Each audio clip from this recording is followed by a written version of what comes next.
ఈరోజు నేను వచ్చింది పెన్షన్ పండుగ. ప్రతి నెల మొదటి తారీఖున మొన్నటి వరకు అన్నారు, మీరు చూశారు, వాలంటీర్లు పెట్టాం కాబట్టి వాలంటీర్లు ఇచ్చారు.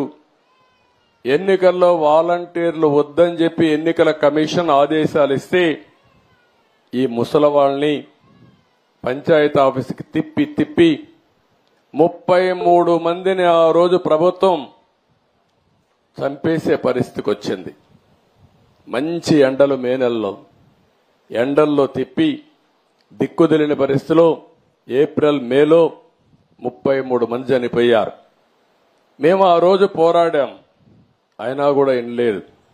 ఈరోజు గ్రామ సచివాలయం ఉంది, 1,20,000 మంది ఉన్నారు. 1,20,000 మందిని ఉపయోగించుకుంటే 40-50 పెన్షన్లు ఇస్తే అయిపోతాయి. ఈరోజు అందుకనే ఆ పట్టుదలతోనే గ్రామ సచివాలయ సిబ్బందితో ఒకే రోజు రాష్ట్రంలో అందరికీ పెన్షన్ ఇచ్చే కార్యక్రమానికి శ్రీకారం చుట్టాం. ఎందుకు జరగదో చూపించాలని.